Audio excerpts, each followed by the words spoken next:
dilanjutkan Senin ya. Senin ya. Jam 8.30. 8.45. Sidang dilanjutkan hari Senin. Hari ini selesai semua. Ini sidang sudah mulai berakhir. Siap-siap untuk keluar.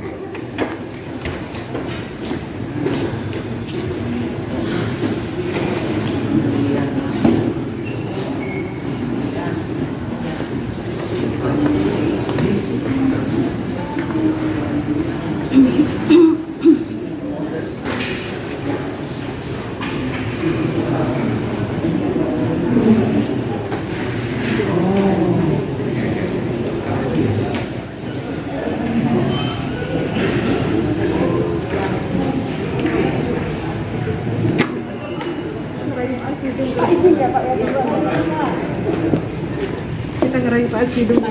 Hei, aduh, gimana Pak? Pak, bentar Pak, sedikit aja Pak, tolong Pak. Pak Firdaus, ya Pak. Gimana Pak? Oke, ada dua saksi yang diminta keterangan hari ini. Ada beberapa keterangan yang tidak bersesuaian. Jadi tidak apa-apa, itu biasa. Karena memang keterangan saksi itu kan di bawah sumpah. Ada ancaman pidana di situ. Keterangan saksi yang memberikan keterangan saksi bohong atau palsu di persidangan ada sanksi pidana 7 tahun. Nanti kami akan pertimbangkan seperti apa nantinya. Berarti tadi bisa diartikan dia bohong atau gimana? Enggak, kami belum bisa ada keterangan saksi yang tidak bersesuaian saja. Masih tidak bersesuaian dengan apa? Ada beberapa keterangan. Ada beberapa keterangan saksi yang sebelumnya kita minta itu saja. Nggak bersesuaian dengan korban atau gimana maksudnya? Ya, ada beberapa keterangan saksi yang sudah kita minta keterangan. Jadi buat beberapa keterangan yang tidak bersesuaian itu saja. Apa ada bukti-bukti baru? Tidak. Bang yang tidak bersesuaian itu dengan keterangan saksi yang lain? Ya, dengan keterangan saksi yang lain. Oh gitu. Kan saksi-saksi lain ada 11 yang sudah kita minta keterangan.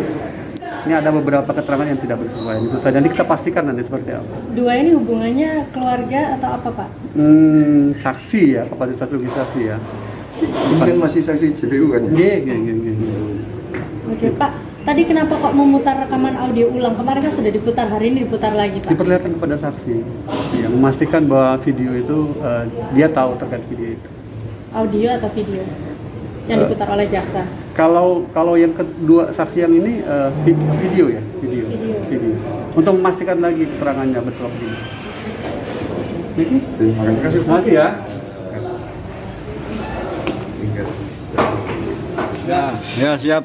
Gimana Pak? Hari ini kita sangat senang dengan kesaksian yang dihadirkan oleh JPU. Jadi dua saksi fakta. Jadi kalau yang kemarin saksi katanya, ini saksi fakta yang mengikuti proses interview yang bersama-sama dengan saksi korban, terang, jelas dan di hadapan sumpah mengatakan bahwa interview ada di teras gubuk ST terapi, gubuk terapi di teras, bisa dilihat semua orang. Dan kemudian disebutkan juga wawancaranya hanya 5-10 menit. Ini linear dan keterangan saksi sebelumnya yang pro sana yang mengatakan juga mereka sendiri mengalami itu.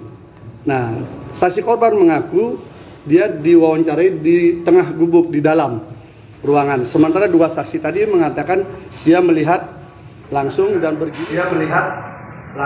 bergiliran. Itu saksi korban itu hanya diwawancarai 5-10 menit juga sama dengan yang lainnya. Di teras juga, siang hari.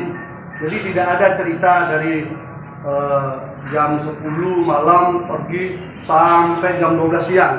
Tidak pulang. Dan itu juga pernah terjadi karena aturan di asrama putri juga ketat. Artinya keterangan saksi ini bertentangan dengan kesaksian korban? Ya, jadi kalau diambil dari 5 cerita, 5 orang ya, ini 4 ini menceritakan dirinya diwawancarai di teras gubuk dan siang hari.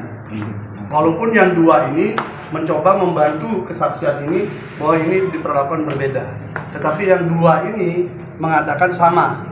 Hanya bedanya yang 2 ini waktunya berbeda, ini mereka bertiga bersamaan. Jadi 2 ini bersama saksi korban bersamaan. Ya. Dan kami tadi mengajukan keberatan juga, saksi ini sempat ada yang mengintimidasi ketika ada di ruang jaksa. tadi diajukan keberatan. Jadi mencoba untuk menjatuhkan mental yang bersangkutan. Sehingga saya katakan kalau LPSK tidak bisa bersikap adil, biarlah Tuhan dan rakyat nanti akan melihat siapa yang akan membela mereka.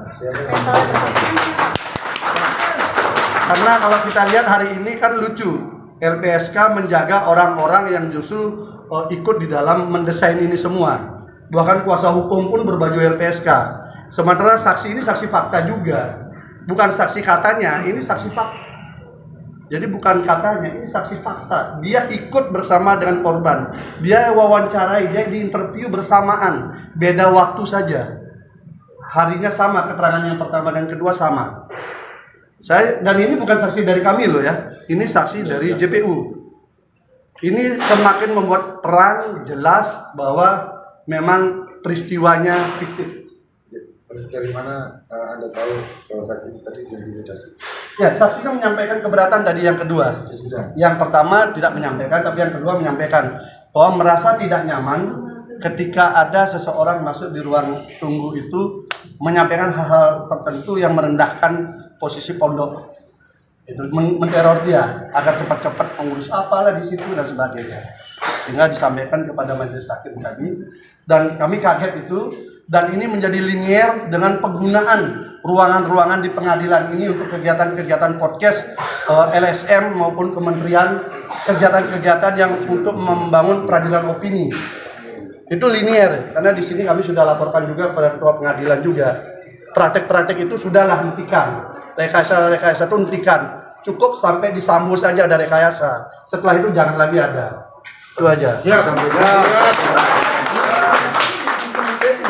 Disampaikan tadi, jadi di ruang sidang resmi saksi yang kedua menyampaikan tidak nyaman dengan adanya orang, mestinya saksi ini kan tidak diganggu. Siapa Pak? Sosok yang paling tahu kan karena itu ada di ruangan jaksa yang paling tahu siapa yang boleh masuk di sana. Kami nggak tahu. Lihat aja. Kalau intimidasi itu sendiri dilakukan berkala atau sekali Nggak, saja? baru ini muncul. Kan baru saksi fakta kan baru ini. Saksi yang lain kan saksi cerita katanya. Yang dihadirkan pakai baju LPSK segala itu mayoritas cerita katanya dari korban. Kalau ini dia melihat korban langsung diwawancarai. Pak, berarti kalau ada di ruang jaksa berarti kemungkinan orang. Silakan aja siapa yang bermain. Saya nggak tahu, tapi intinya bahwa itu muncul di ruang sidang. Intimidasi itu dilakukan kapan? Tadi. Jadi mereka kan menunggu nih kan. Iya tadi. Saat istirahat. Merasa tidak nyaman ya, karena bahasa-bahasa itu bagaimana merendahkan posisi pondok lah. Itu sebagai alumni pondok dia merasa tidak nyaman, seakan mengganggu pikiran dia untuk bersaksi. Padahal dia saksinya saksi JPU loh. Kami kan belum mengajukan saksi, kami juga kaget kesaksiannya. Sosok melakukan intimidasi itu berapa orang? Saya nggak tahu, nanti kan biarkan yang paling tahu kan JPU, karena ada di ruang JPU itu kan. Oh, diperbolehkan masuk itu Pak? Saya nggak tahu, kita tahunya di sini. Ketika disuruh memberikan catatan tambahan apa, itulah yang terjadi. Hanya merasakan dia menyampaikan bahwa merasa tidak nyaman dengan adanya seseorang yang mendatangi mereka berdua, kemudian menyampaikan soal masalah pondok itulah kurang inilah sebagainya, sehingga dia sebagai orang alumni pondok itu merasa terganggu. Ya intinya secara psikologis lah, pendekatan perempuan ditekan begitu kan. Sosok yang datang itu satu orang atau dua orang? Sosok yang datang itu tadi. Saya nggak tahu karena fakta itu yang diceritakan tadi. Tapi di antara itu semua kan itu tidak terkait dengan peristiwa ya. Peristiwa boleh dikatakan hari ini dakwaannya runtuh oleh kesaksian dari JPU. Intimidasi itu dilakukan secara fisik. Psikis. Kalau fisik kan nggak mungkin lah. Polisi banyak begitu di situ, nggak mungkin kan. Tapi psikis, bahasa bagi perempuan kan kata-kata lebih tajam kan daripada silet. Pak menegaskan aja keterangan dari dua saksi yang beda ini berarti beda dengan keterangan dari saksi korban ya yang pernah Beda dari saksi korban, tetapi dia hampir sama dengan dua saksi yang disebutkan, dua perempuan itu yang disebutkan juga di interview. Dua orang ini mengakui dia diwawancarai di teras, dua-duanya 10 menit. Tetapi ketika dia bersaksi bahwa si korban itu ceritanya beda gitu loh. Tetapi tadi dengan ditambah dua lagi bahwa dia juga sama, sebenarnya 5-5-nya ini sama, lokasinya sama, durasinya juga sama.